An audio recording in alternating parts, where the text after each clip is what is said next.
Hi po, kumusta po kayo mga ka-agri, YT sisters, kaapo? Sana po nasa maayos po kayong kalagayan. Ngayon po, ang topic po natin ay ang tungkol sa stem borer. Ano po ba ang stem borer at ano po ba ang gamot na pwede po nating gamitin sa ating mga pananim? Kaya samahan niyo po ako. Pero bago po natin isipin ang ating mga pananim, syempre, sarili po muna natin ang ating unahin. Nakainom na po ba kayo ng multivitamins? Nakainom na din po ba kayo ng vitamin C? Nagpaaraw na po ba kayo at least 15 to 20 minutes mula 10 am hanggang 11 am? Kumusta po ba ang tulog nyo? Nakompleto po ba nyo ang 7 to 8 hours? Nakainom na po ba kayo ng maraming tubig? 1.5 liters araw-araw ang ating inumin. Ngayon, kung hindi pa po niyo nagawa ito, gawin niyo na po sa inyong sarili at sa inyong buong pamilya. Pero, bago po natin ipagpatuloy, kung bago pa po kayo sa channel na ito, please subscribe my channel at pakiclick lang po ang notification bell para lagi po kayong updated sa mga susunod kong video. Thank you! Dito na po tayo sa pinaka-main topic po natin. Ano po ba ang stem borer? Ang stem borer ay isang lahi na nagmula sa paru-paro. Ito ay isang pangunahing peste ng insekto sa palay. Ang species ng rice stem borer ay umaatake sa palay. Ito ay ang dilaw at ang puting stem borer. Ang pinsala na dulot ng stem borers ay nagmumula sa pagkain ng uod na nasa loob ng puno ng palay. Ito ay maaaring magdulot ng tinatawag na dead heart o whitehead, depende sa panahon ng pag-atake. Ang pagkakaroon ng itlog sa dahon at nagliliparang paru-paro ang isa sa mga palatandaan ng atake ng stem borer. Ito ay maaring umatake sa dalawang yugto. Una, pagsuhi, 25 araw pagkatanim.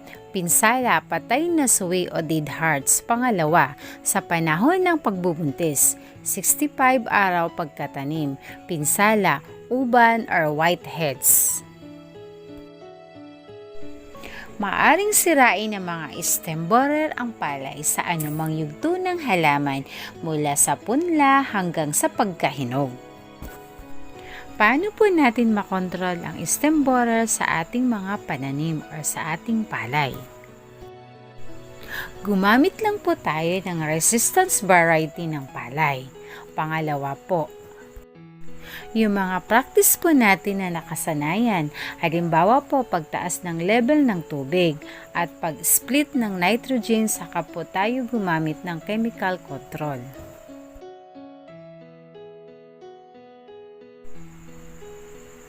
Ang dilaw na stem borer at puting stem borer ang pinakakaraniwang species sa Pilipinas, Luzon, yellow stem borer Bisaya, Mindanao, white stem borer. Ang stem borer ay monophagous sa mga pananim na palay, kumain lamang ng halaman ng palay. Balingkinitan ang laki ng katawan. Ang stem borer ay maaring makaligtas sa pagbaha sa yugto ng pupal stage. Ano ang signs ng stem borer infestation? Ito ay may dalawang signs. Umaatake ito ng panahon ng vegetative stage or tinatawag nilang dead hearts.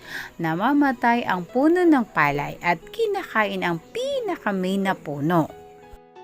Pangalawa, reproductive stage. Pag nagbubuntis ang palay, pag kinakain niya yung butil sa loob ng palay or sa sinapupunan.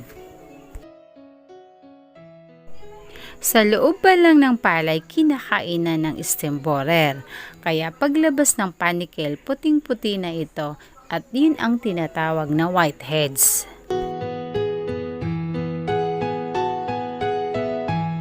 Kaya mga ka-agri, kailangang i-monitor po natin ang ating mga pananim.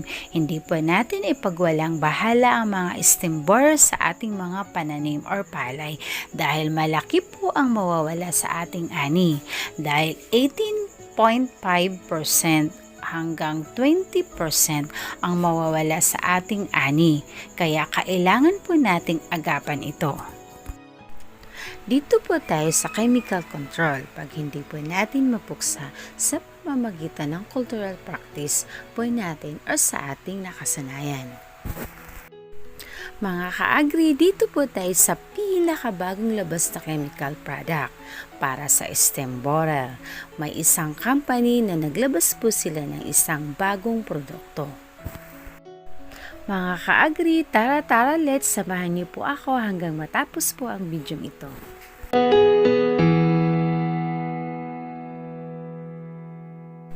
Mga ka-agri, ipakilala ko po sa inyo ang bagong produkto na gawa ng Jardins Distribution Inc. Tara-let's sa Taralen Insecticide. Ito po ay magaling at epektibo, contact and stomach action. At ito po ang kanyang active ingredients. Mga ka-agri, ang Taralen ay walang knockdown effect pero hindi na siya kakain at may anti-feedant. Gugutomin siya hanggang manghihina na siya at mamatay.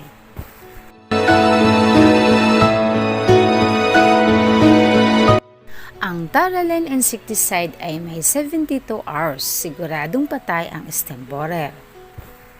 Dito po tayo sa application rate ng Taralen insecticide, 25 ml hanggang 60 ml per tank load at boating to 5% flowering stage.